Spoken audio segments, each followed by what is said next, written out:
FM. So right now it is a somewhat nice Monday. Yesterday it was snowing, and right now the Ohio State women's Buckeye basketball team is locked up with a tight battle with the North Carolina Tar Heels. So the Ohio State Buckeyes are the third seed in what region are they in? I don't know what region they are in. But right now, North Carolina is a sixth seed, and right now, Ohio State is winning 66-63. So they've had a couple runs, and then North Carolina catches up. So I'll keep updating the score. It's 2 minutes and 36 seconds left. So hopefully, this is Ohio State victory over one of the schools that I absolutely do not like. What's up, Willie? How you doing, sir? What's happening? What's going on? What's the deal? It's a lot going on, man. I It's a I, lot going on right now. I hear. I hear. So your Ohio State Lady Buckeyes are entrenched in a battle against a team that you despise? I do. Yes. I can understand that. I mean, they ain't really do nothing to me in particular. It's just, I'm tired of North Carolina. I hate the Blue Bloods pretty much. So by extension, I have Wait, to hate. you can't say that because you went to a school that's a blue blood. I don't like to think of us like that. Huh? I don't like to think of us like that. Well, I'm pretty sure you wouldn't like that. But it's not up to you. Just like, it ain't up to them to say whether or not they're a blue blood. That's for people that's outside of that family. So Ohio State football is a blue blood, or in your case, a red blood. I've never heard us called that before. Yeah, you have. Mm-mm, I've said it on this show before. mm-mm. So who would you consider to be your football blue bloods?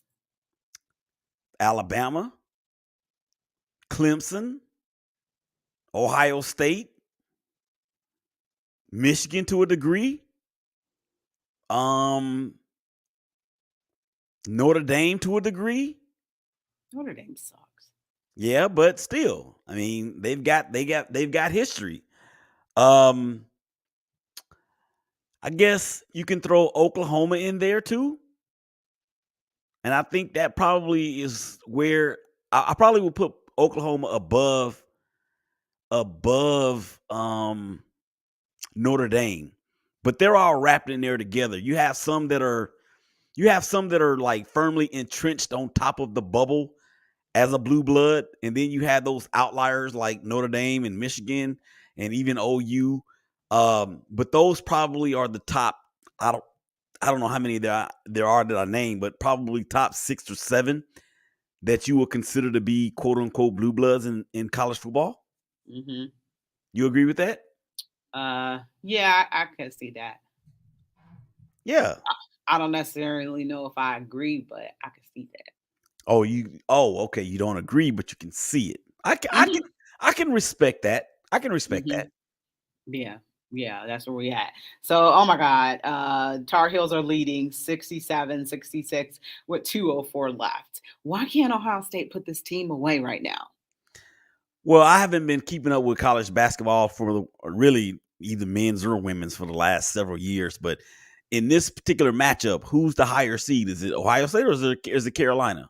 Ohio State is a higher seed. They're the what, 6th seed? They're the three, and North Carolina is the six. And Okay. they're playing in Columbus. So you got the hometown crowd in your favor. So why is it that the women's college game allows for the higher seeds to play in their home gym, but the men don't do that? Why is that? The men used to do that a while back, but that's been a long, long time ago.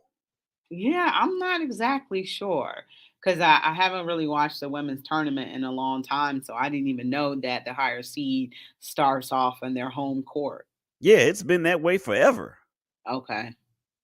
And another question that I have, do the women have the four seeds that are, I guess it's the round of 68 like the men? They, hmm they do have that? The number one seeds, yeah. I No, don't no, know no. if they have. I don't know if they have the first four though. Yeah, the last four in, and then they have to play each other to get into the 64. Do they not have that? I don't know. I'd have to check. I don't think they do. So to me, I don't know. It's the women's game, and just watching it from afar. I've seen what South Carolina has done over the last couple years. I've seen what Connecticut has been, and when I was really paying attention to it, I remember Gino Army. What's the dude's last name? I can never pronounce his last name from UConn. Ariema? Ariema. Okay, I said it right. I just needed somebody to say it for me first, although I probably have heard that dude's last name a million times, but I never really paid any. Well, I shouldn't say that. Anyway, when it comes down to Gino and UConn, I remember him saying how the women's game, everybody else needs to catch up to UConn. And then he came out and kind of insulted Don Staley and her Lady Gamecocks about the way that they played. And Don Staley was like, "Yo, we not having this. Don't I coach some of the finest ladies on the planet. So don't judge them." And I'm paraphrasing, of course. Don't judge them as people by the way that we play. That's how we play. But Gino RM is the one that said a while back where everybody else needs to catch up to us. And now that has happened. And now he's all twisted up about it. And Mm-hmm. I remember when he said, you know what? The difference between UConn and everybody else is I have Diana Taurasi and you don't. Those are the types of things that he used to say. So I never was a fan of UConn, even though they had some great players and some players that I Mm-hmm. actually rooted for when they got to the WNBA, but I was never a fan of that program because of him. Mm-hmm. Yeah. That attitude of his, kind of, cocky and brash and stuff like that. Everything goes in cycles. Somebody else will be good. UConn had their dominance for a while, but somebody else is going to take that turn and they're going to be great as well. And that program will fall off. These are the things that happen. So I've never really cared for his attitude that much. So I tended to root against UConn and root for the underdog against them. But they don't have one of the top seeds in the tournament, and that's because their team is on that cycle, where they take a few steps back, and now everybody's chasing South Carolina now. Mm-hmm. And what is this? Stanford got beat by who was it? Ole Miss. Yeah, the number one seed. They were the number two seed overall, the overall number two and number three seed in the tournament, and they lose to an SEC team. But you don't hear the coach from what's her name, Tara Vanderveer. Is she still the coach out there? You don't hear Um, you don't hear her saying, "Well, I don't like the way that they played. They were too physical." Blah blah blah blah blah. And Stanford has one of those programs from the women's side that has been a blue blood as well. I mean, they had the Final Four in San Antonio last year, and that kid that they got, I can't remember nobody's names. All I know is that she was from the area down there in San Antonio, and she put on a show in the Final Four. And I think she's still there with them this year. And but the thing is that I have been sleeping on women's college basketball for like the last 8, 9, 10 years, and I need to get up off my butt and pay more attention to it like I used to. yeah, the coach for Ole Miss is Yolette McPhee McEwen. Yeah, she's a sister too, right? Yes. And did you see what Dawn Staley did? No, what she do? She when they won the championship last year and they cut down the nets, she gave a piece of the championship net to every African American coach in college basketball. Oh wow. Or I want to say college basketball, but I can't remember if it was just the D1 squads or if it was all of college basketball. But in itself, I mean, whichever one it was, to be that humble and to be that giving and to be that forthright in doing something like that speaks to the character of her. And you have to know that that is Mm-hmm. reflective of her team. So that even goes to more of what I was saying about Gino and his hating comments about her players. I agree with you as well. George said, "Don't forget Georgia as a blue blood." Yeah, how could I forget Georgia? I mean, they've only won the last 2 national championships. But do you consider them a blue blood though? I mean, how can you not? Because the I teams I I look at blue bloods as people who continuously win. okay, but they're a new blue blood. They're new blood. They're a new blood because the teams that we named or that I named and that you could see, I think Georgia has won championships more recently than they have because they won it Hmm. the last 2 years. So you got to put them in there. I mean, and it's not like Georgia won these 2 national championships and their past history has just been garbage. I mean, they had some rough moments in there, but so did Clemson. So did Alabama. I remember when Alabama was referred to as Alabumble because they were Yeah. terrible. Hmm. Yeah. I remember. Hmm. It was the Pac-10 and Big Ten and stuff like that. So sometimes the Big 12 when Oklahoma, dang, they just tied this game, 10 seconds left. Oklahoma, and the Big 12 kind of had their run. And remember, the SEC was terrible. But Nick Saban brought them back to prominence and, made football a priority in that conference.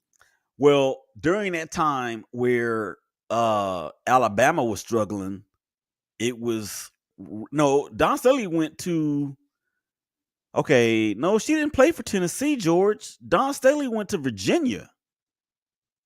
In the comments, George says George B. What up, GB? He says Don Staley played for Tennessee, and who was their coach?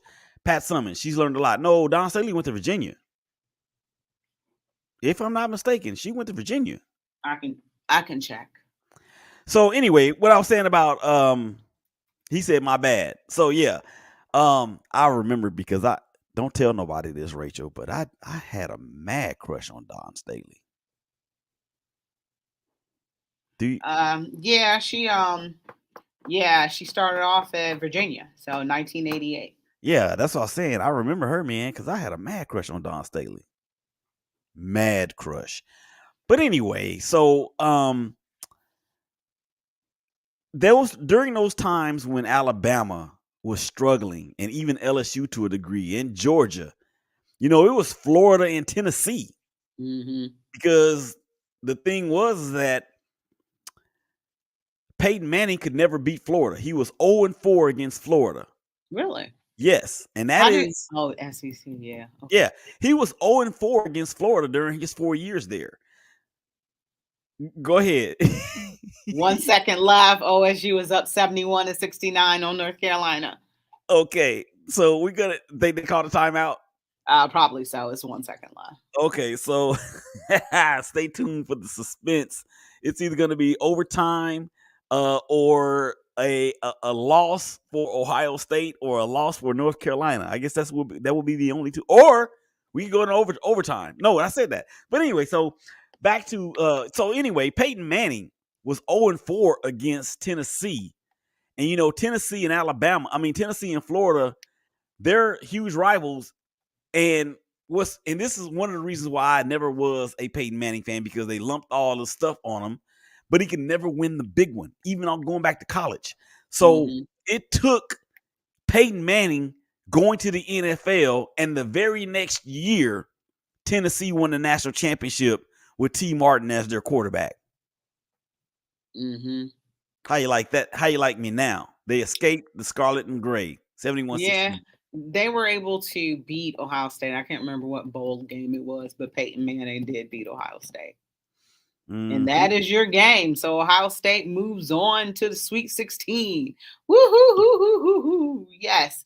And the Toledo Rockets advanced to the field of 32. No, they're in the field of 32. So they're looking to advance to the Sweet 16 as well. They had a pretty big beating. They were like a 15 seed or something like that. And they beat up on a team that was seated lower than them. So that's pretty exciting. But yeah, I'm excited. CSU, which is Cleveland State University, they lost to Villanova. It was kind of a bad loss. They were 30-4 and they lost to Villanova. So, proud of those ladies for making it. You know, um, And then we're gonna go ahead and take a break, and I'll update y'all some more on basketball. So you're listening to Her in the Huddle on WOVU and 95.9 FM. We'll be right back.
All right, welcome back to Her in the Huddle on WOVU 95.9 FM. This is your girl Rachel Hill, the First Lady of Sports. And always keep in mind, you can keep it locked right here at 95.9 FM. You can also listen to us online at WOVU.org. You can download the WOVU app and take us with you on the go. And then also, you can always contact the station at 216-271-0959. And I am here with Willie Epting Jr. What's up, Willie? What's happening, Cleveland, Northeast Ohio? So sorry y'all got snow up there. You know what? Yeah. Nah, I mean seriously, because it was freezing here. We had a freeze warning yesterday on Sunday, and it's a little chilly down here today too. So that's what it is, I guess. Yeah, George says the Scarlet and Gray escape. That's correct. Mickey said, "Hi, beautiful. Hi, Will. Hi, Mickey. How you doing?" And he said, "Hey, Willie." Mickey. Yeah. What up, Mickey? I just got your DM on Facebook. I will definitely respond to you once we're done here.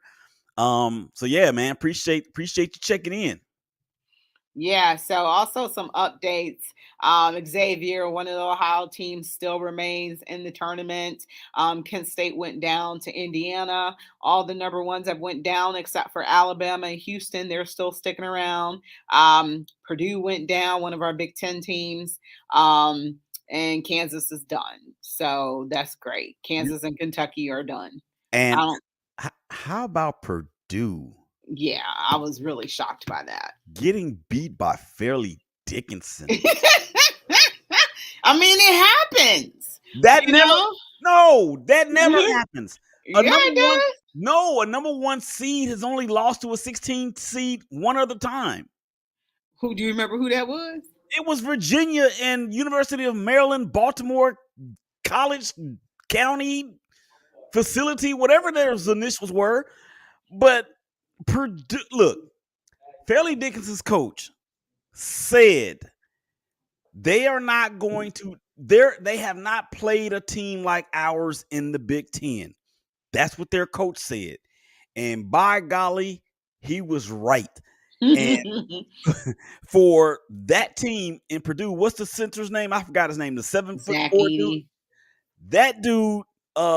Let's see who went there. Rob Ninkovich that played for the Patriots and is on Get Up with Greeny and all the rest of those dudes on ESPN was talking about how Purdue was just going to dump the ball down to the hole and allow Zeke or Zach just to just pummel those guys. And I didn't see him on Get Up today. I don't know where he's at. You might want to place an APB out on that dude. Yeah, man. I'm kind of surprised how they neutralized him because Ohio State, struggled against them in the Big Ten tournament due to Zach Edey and Ohio State being small. One of their prominent players was not able to play due to knee injury. But Zach Edey just kind of tore us up on the boards and getting rebounds and, just high percentage shots and stuff like that. So I'm kind of surprised they went down like that. I was riding with them, since they were a representative of the Big Ten and stuff like that. I mean, I knew Penn State wouldn't go far, but I'm kind of surprised. The Spartans, yesterday they were able to beat Marquette. So that was a pretty good game. I thought Marquette was going to get past them, but it just wasn't Shaka Smart's tournament this year. So, it is what it is. And then we got some local news or whatever. So we had 4 teams make it to the state championship and all 4 local teams won. So it was a clean sweep. Oh, George said, how about Princeton as well? Thank you, George, for mentioning that. Princeton, I forgot who Princeton played, but they knocked off one of the top seeds as well. Arizona, wasn't it? I think so. But look, when Princeton goes in as a 15 seed, and this happened a couple times before, you the way that they play ball up there, I don't even know what state Princeton is in. I forgot. I just know it's an Ivy League team, and they got about 8.5 New players. Jersey. They're in New Jersey. Okay. They got about 8.5 players on their basketball team, and the way that they play ball is the way I feel like it's the same way that they study. They just study, and they get it. They know it. They're not concerned about failing the test because they're prepared, and they take that same mentality from the classroom, or I guess from the online arena, what they doing these days, to the basketball court. And remember they beat Georgetown a while back at a 15 seed. Not Pete Carroll. I forgot the head coach's name, but because Pete Carroll is the head coach of Seattle Seahawks. John Thompson. No, the coach that was the head coach for Princeton at the time. Oh. But this is the great thing about this tournament, and this is one of the things I miss about not being able to dedicate as much time to college basketball as I once did. Because these stories and, the one shining moment that they play at the end of the championship game on CBS, Jim Nance on the call and whoever else is there with them, I think it's all fantastic. When COVID hit in 2020, and the whole thing was shut out, that thing cost college basketball $1 billion. Oh, wow. $1 billion. And Virginia, who had just won, they had just won the national championship the year before in 19, after being the first number 1 seed to ever lose, did not get a chance to defend their championship that next season. So college basketball is that one thing, and I think it's because of the fact that they're amateurs, even though that the NIL stuff is in place. I mean, they're still amateurs. A lot of those guys, many of those guys will never go on to play professional basketball in any league whatsoever. So this is their NBA. This is their overseas play. This is their world championship type of thing for them, because they're just going to go on to their regular careers or to their careers or be coaches or whatever the case may be. But as far as being players, they'll be done. Yo, Willie, what up? Who that? DJ Chris Styles. What up, man? Who's that? Put it on two. No. Put me back on it. Put Boy, that it's on been a two. long time since I saw you or heard you. Two. Up one. Yes. Here we go. So, are you surprised though? Because I'm gonna tell you, I'm not surprised. A couple of them guys on Princeton were really highly recruited out of high school. Mm-hmm. So for college basketball, everybody think things are upset. I don't call them upsets anymore, just because where college basketball is, how the game is changing. Everybody is training. Every kid right now in the United States are training. They got trainers that are playing these AAUs. So a lot of people get over evaluated or under evaluated. So right now, as the top 15 kids, you probably know who they are.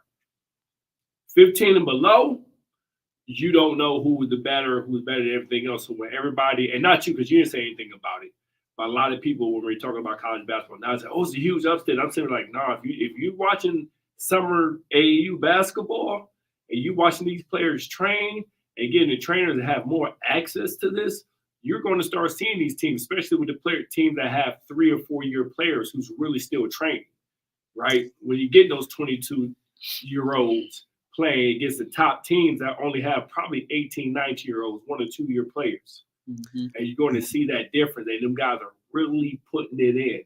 So when I watch these games, I'm not surprised. When I started watching, I said, when the game is close, I said, this where this experience is about to come in right here. Mm-hmm. And so, like, the parity now is going to be that. College basketball is probably going to be one of it at its best. A lot of people don't like it because the game changed. The 3-point shot has changed the whole game, where the game is operated. So it's giving everybody that chance, especially if you don't have a stacked team. Duke wasn't stacked this year. Kentucky wasn't stacked this year. It wasn't a lot of stacked teams. Arizona was slightly stacked, but it's not as many stacked teams as past year where you will have 4 or 5 McDonald's All-American. But plus, even that is politics now. So you don't know who's the true McDonald's All-American. Right. Yeah, I mean, I love Bronny. Bronny, I don't think he should have got over a couple other players that I have seen be in that game. Mm-hmm. So, the over-evaluation of players, but this year is one of the better years I like the NCAA because some guys can ball. And you see that kid from Kansas State, that point guard, was just killing them yesterday. Yeah, I watched that game yesterday. But you know what I also think is going to start we're going to start seeing some other higher quality and parity type of situations, and that's because of the NIL. Because the NIL, even though I may not be going to Kansas or I may not go to I don't know, UCLA or Kentucky or Duke, even though I may not go to one of those schools, if I'm going to Creighton or if I'm going to Marquette, I'm still good enough to play on this level, and the other players that are coming in with me are good enough to play on this level. We're going to be here a little bit longer because our potential of actually making it to one of these pro leagues may not be as great as these guys that are one and done. So when the NIL kicks in year 2 and year 3 and possibly even year 4, I think that's a major factor that can actually help these quote unquote mid majors. And I don't even think we should call them that anymore. Nah, you're right. I agree with you. I call them major programs, especially with basketball is one of those games where I'm telling you, you can beat a lot of teams, especially this day and age. Mm-hmm. You get your right players in your squad, you're going to win some games against the big team. And again, everybody's training. Like, these kids literally have trainers since the age of 6, 7, 8 years old. You know what I mean? If you ever get a chance to watch Division II basketball, which I had a privilege of playing, if you ever get a chance to watch that D2 basketball, there's some really good basketball players. Mm-hmm. Like, guys are good. So these games is legitimately, like, when you watch these teams, it is players that seen each other doing AU basketball, doing these traveling teams. So they know. Like, even a kid to go to Creighton knows the kid to go to Kentucky. Oh, we was in the same circuit. Yeah, Yeah, and Ricky Smith brought up a good point as well. Hey, Ricky, he said the addition of the transfer portal plus the NCAA easing the ability for teams to have graduate transfers has leveled the playing field when it comes to success of mid majors and smaller schools, NILs too. that's So Correct. big. that's a good point. Yeah. Oh, That is that's huge. That yeah. that transfer portal is huge. Um, and not just in college basketball, but in all of the other sports. And when we talk about when we talk about the transfer portal, we think in terms of college football on the big stage. The look, the number one or the QB1 for the Chicago Bears is a beneficiary of the transfer portal. I can't say those two words together to save my life. But he's a beneficiary of the transfer portal. Look at it what it is. So these kids, and then you add in the NIL, like he said, it just ups the ante. And that's why, in my opinion, you're seeing Kentucky, Duke, North Carolina was in the freaking championship game last year and didn't even make the tournament this year. They are the first number one overall or the first team that was the number one overall preseason number one team that did not make the tournament for the first time in like I don't know how many years. You're correct. And again, it goes back to since I deal with a lot of the football, but I think it makes the same thing when you're evaluating players. Mm-hmm. A lot of players getting over evaluated, and I say that a lot, and I only can speak to a lot of the big terms of with football. Mm-hmm.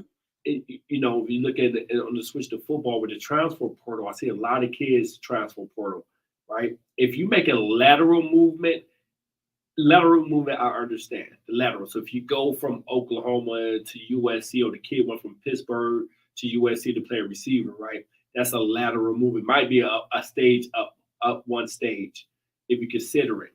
But a lot of these players are making lateral movement. A lot of them making down movement, and they still don't play for that school. That means they were over evaluated. I've seen kids who's top 300 in the nation go to these bigger schools, and they had to drop down to FCS schools or drop down to a lower level Division 1 school, and they still don't play and everything. So the evaluation of a kid with the Instagram and everything else, these new coaches I hear, and some of these scouting directors I hear, really either they didn't play college football or they're just doing this for a living, and they don't know how to evaluate players.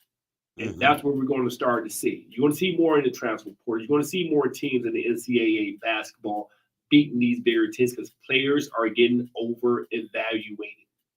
And that's going to be the issue with the NIL, with Instagram, with the training, is not evaluating players correctly. Yeah, and unfortunately, and let me say this because it's an opinion. I'm not sure if it's a fact.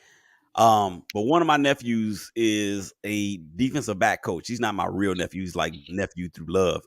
But one of my nephews is a defensive back coach for the University of Tulsa. He actually played at Indiana 4 years. Then he entered the transfer portal and went to Oklahoma State as a grad student to get his 5th year of eligibility. He went to the NFL, bounced around the NFL, played on some teams, was on some practice squads and whatnot. And before he actually got to Tulsa, he was at Oklahoma State, and before that, he was at Louisiana Tech as a recruiting person. So I'm gonna have him back on the show on one of my shows and ask him, "Yo, is it about y'all hitting the road like they used to do, or is it more reliant upon Huddle and YouTube and all that stuff?" Because I feel like that could be a problem Yeah. if these evaluators are giving too many stars for these young kids, and then they're setting them up for failure. Yes, and that's exactly what it is. Is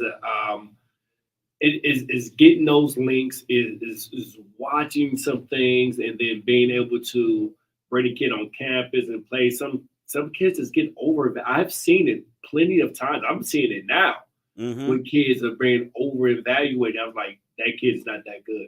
And I've watched and I've seen because I train a lot of high school athletes. So I'm like, yo, that kid's not that good.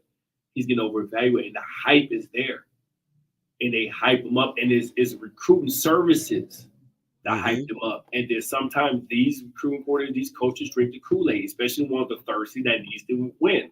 And if this guy getting all over the internet, getting this glory, and then everybody want to jump in, can I get this kid? Right? It's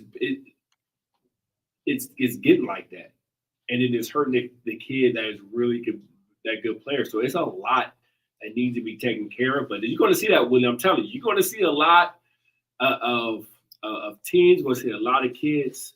Because that was like Duke beating, not Duke, but Mercer beating Duke, right? A couple years ago. Y'all remember that? Yeah. What was that?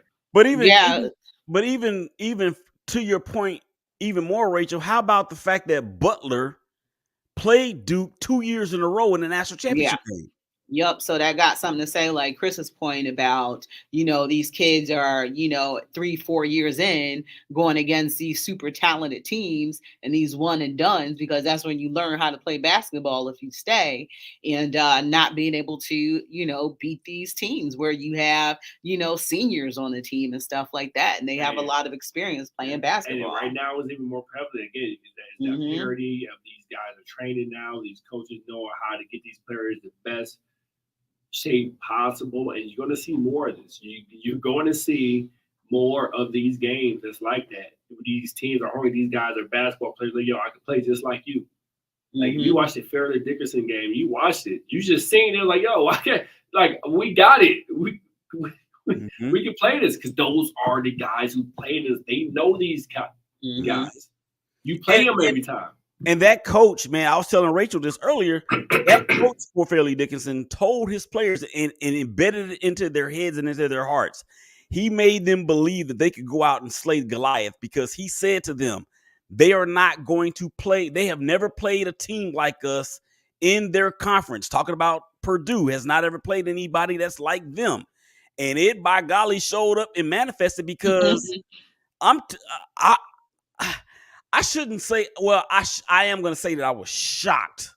I mean, absolutely shocked. I haven't done a bracket, I don't know how long.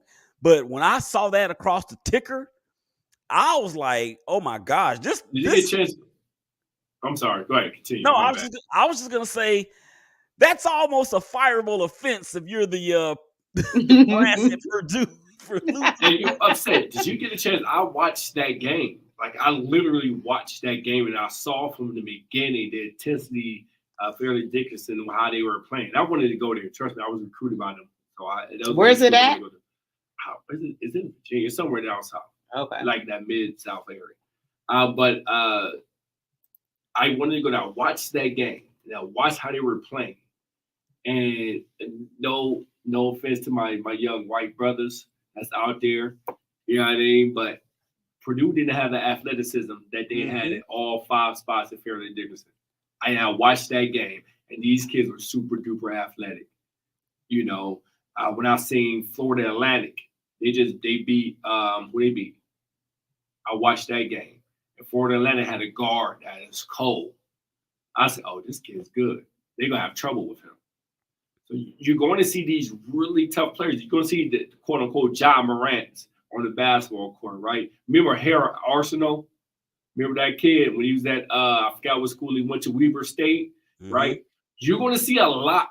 You're seeing a lot more these days. Those type of players at those teams who was quote unquote overlooked, no stars, who just work on their game and then find a team. Look at it like this. Who is the most prominent player that went to a school like Weber State? That's Damian Lillard. Correct. He went to Weber State. CJ McCollum went to a school like that. And they beat who? CJ beat who? They beat? They beat Duke. They beat somebody. Yeah. And I don't remember who it was, but then even it was a big team. It was a tough team. Yeah. Oh, okay. Ricky says Fairleigh Dickinson is in Teaneck, New Jersey. New Jersey. Okay. Yeah. And then think of it like when who was it? It was Florida Gulf Coast. Yes. Slam City. That school had only had a basketball team for like 25, 35, 45 minutes. Look at Grant. Look at Grand Canyon. Yeah. Grand Canyon's only 5 years old. Mm. That team's only 5 years old is in the tournament. And I think Dan Marley used to be the head coach at one point there before he Okay. moved on. Let Yeah. me, let me ask y'all a question though. Let me ask y'all this, because in light of all of this NIL, well, I'm going to take the NIL equation out of it. In light of the one and dones, and we were talking about the NIL for this piece of the question, we're talking about the freshmen, the freshmen that we know are going to be one and done. If the NBA allows for people to come straight out of high school again, would y'all be on board with that? I would. You would? I would. Simple fact because baseball could do it. All the other pro sports could do it. But the two pro sports that black athletes not playing. So hockey gets to do it. Baseball gets to do it. Golf gets to do it. Tennis gets to do it. Like all these sports get to do it. But everybody questions the basketball part of it. And that's the reason why I wanted to. Yeah, I mean, now they have more settled leagues. Now with the G League Ignite team and the teams, the basketball league in Australia, right? Those the it's called an NBL. That's also helping kids develop because they are ran by NBA players and things like that. Yes, I believe that, and that's my only reason why I win, because they never questioned baseball. They never questioned Bryce Harper when he got his GED early, so he could go to junior college, so he's able to go to the NBL. He got his GED his junior year in high school. So I'm gonna get my GED, so I go to junior college, play 1 year to go to the league, and they didn't say one word about it. Let one of our athletes, our junior athletes, a black athlete that's really, really good, say I'm getting my GED, just graduate, go to the. You know how much ruckus that would cause? A lot. That's the only reason why I would. Yeah, and I get that part of it. My only thing is outside of the G League and other leagues all over the world. I had a cat on my show named Shine Bradshaw, and this dude can leap out the gym. He's got a smooth jumper. He will go over you. He will go around you. He can even go through you. And he had a tryout with or actually was invited to the summer leagues in Vegas a couple years ago. But he tore his hamstring up. He tore his hamstring before he got there, so obviously he wasn't going to be nearly as productive as he wanted to be. So he's been bouncing around. You know, he's been to Australia, he's been to Mexico, he's been to these different places, hoping to get his shot. So my only thing about going straight from high school to the NBA, not to these other leagues to get development, but from high school to the NBA, is my concern about the lack of fundamentals in this game that I played the best, that I love so much. Right. That would be my only concern in terms of the quality of the product. And we kind of saw that a little bit. You know, we had some great players that went from high school straight to the NBA. Kevin Garnett, of course, Kobe Bryant. There's a lot of them, actually. A lot of them. But I think the people like, I don't know, the kid from Brooklyn, he got to the league and he was okay, but I think he would have been one that benefited from maybe a year or two in college. The kid from East St. Louis, Darius Miles, he made a lot of money in his career, but when I saw that kid on the basketball court as a McDonald's All-American, I'm like, yo, this dude is gonna be a monster. And then you have the Eddie Currys and all that stuff. So it just seemed like to me that it was more famine than feast. And my thing is, I wouldn't want the quality of the product to suffer. Not to say that I don't want these kids to have an opportunity to make money and to set their families up for, you know, generational success. I'm thinking of it from the overall standpoint of the game. Yeah, I'm thinking from the standpoint of the overall standpoint of the game and how, you know, I don't want it to be, you know, a 3-pointer. Yeah, a 3-pointer or a dunk. We've been there though, Willie. We've Yeah. been in that the quote unquote purgatory of the NBA, where it was after the Jordan era. It was in between these young guys, and the game was, they say, it was lacking because a lot of fundamentals was gone. Right Mhm. now, the NBA is in one of the better states because the guys got older. You know what I mean? The Hardens, the Durants, and the Curry, everybody got older. So it looks great, but they have to usher in another. And I think it won't bother you as much because remember, we don't talk about the kids from overseas who get to come over and play at 18 years old. Mm. They don't have to go through this. Yeah. Remember, they don't play college basketball over there. They're either in pro leagues or they're in their club leagues, and then they're allowed to come over, Luka and then they're Doncic allowed has to stay been over there. Luka You think what I'm Doncic. saying? He's been a pro since he was 16. Yeah. A lot of them be pros Yeah. for ever playing in the league. So in that standpoint, it got to be equal footing. Look at Rachel's face. What? I did not know that.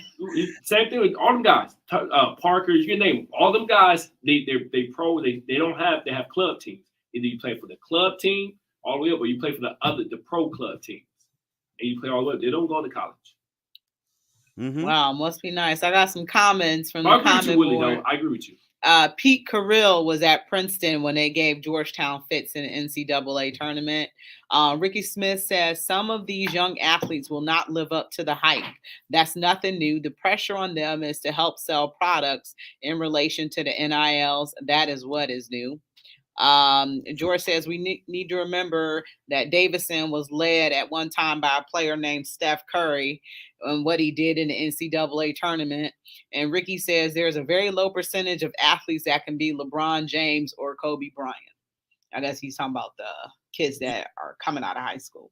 And here's the thing about Ricky's comment, and I agree with it to a degree, but there are a lot of players that are not NBA, that are not in the NBA, and some of these stars that are out here in the NBA can't hold a candle to these other cats. Mm-hmm. That's the truth. I've seen it and witnessed it firsthand. It's just a matter of, what's their attitude like, or what kind of break did they get, or what kind of break did they didn't get. It's just that. So, Ricky, I respectfully agree, but not completely agree on your statement. we gonna take a break. You're listening to Her in the Huddle on WOVU 95.9 FM. We'll be right back.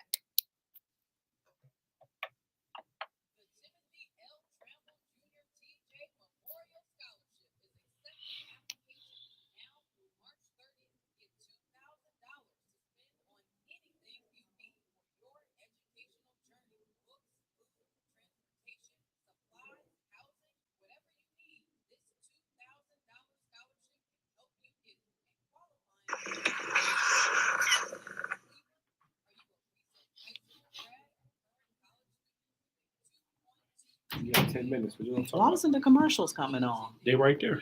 No, I'm talking about Don't worry about that. Right here is all that counts.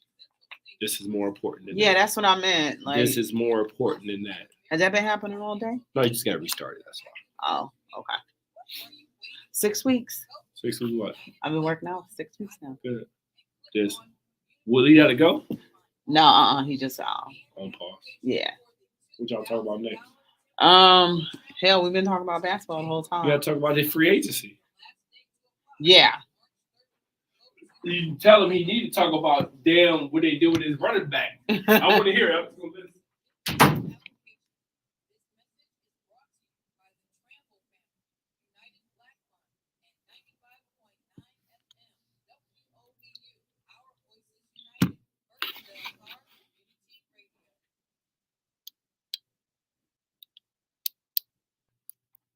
All right, welcome back to Her in the Huddle, WOVU 95.9 FM. I'm here with Willie Epteen Jr., so we got to get into that. Shout out to the schools, Richmond Heights, Akron Bookdale, Archbishop Hoban, and Lutheran East for winning their state championship game. So 4 champions here. So right now, going through the Cleveland Browns signings, they've signed Falcons cornerback Michael Ford to a 1-year deal, $2.25 million. tight end Jordan Akins 2-year deal worth 5.2, and Juan Thornhill, safety from the Chiefs. And the Browns are scouting OBJ. So is it possible that they can have a reunion if the price is right? Possibly. Odell said he doesn't want to make anything less than $4 million a year. He said maybe 20 might not get it done, but above $4 million. So maybe he's looking somewhere at $10 million a year, something like that. There's a lot of questions that come with Odell regarding how his body is, and will he be able to hold up hold up over a 17 game season with whatever team he works with. So there's a lot of questions surrounding Odell, but the Browns are definitely interested. And Willie, Chris asked me to ask about what your Raiders are doing about your running back. What's going on with that? Well, he got the franchise tag. He got the non-exclusive franchise tag. So, no other team can negotiate with him. And then, of course, he has until July 15th to agree to a long-term deal, which, from what I have been told, the talks are going in the right direction. They always had been going in the right direction. In terms, and when you think about the franchise tag and what it could be used for, is for instances like this when the sides are a little bit apart, but it keeps the player from actually being an unrestricted free agent. So I think it's going to get done, and I don't think he's not going to play on the franchise tag. He will play on it. But the Raiders' troubles extend farther than the running back spot. So, I mean, I don't know if you know, but we got Jimmy Garoppolo. I love me some Jimmy, so I'm excited about that. Whatever. Hey man, he might have a breakout season. Unfortunately, he's been injured and stuff like that, but this might be the right fit for him. You know what? This is what I And told. Jimmy wasn't terrible though. No, he's not terrible. He wins. He really does. He just can't stay on the field long enough. And when he makes mistakes, man, they are costly. And we have the weapons. We have the weapons This is that true. that he would never have had before in San Francisco. When you think about Devontae Adams, when you think about Hunter Renfrow, when you think about, actually, we signed O.J. Howard today from Minnesota after Darren Waller was traded to the Giants. Good riddance to him, because he couldn't catch and he couldn't stay on the field either. So the weapons are there. We re-signed Keelan Cole, who's also a pretty good receiver. Let Mac Hollins walk. And that only tells me that they have more belief in Keelan Cole than they do in Mac Hollins, who was very good last year. But, man, Jimmy Garoppolo, I don't know. I don't know. He's clearly the fourth best quarterback in the division at this point. It ain't even close. All right, we got some comments. Ricky Smith says Jacoby Brissett just signed with the Commanders. I think he'll definitely help QB1 Sam Howell in his development. And who knows if Jacoby might have to start for the Washington Commanders. One the thing is he has Eric Bieniemy as his, offensive coordinator. So we'll see about that. And then George says, can someone tell me why no offer sheet was forwarded to Lamar Jackson? And were the Browns sleeping when Dallas got Houston's wide out on the cheap? Quite possibly. No, that's a definite. He's talking about Brandon Cooks. Brandon Cooks has had 6 1,000-yard seasons in the last 7 years.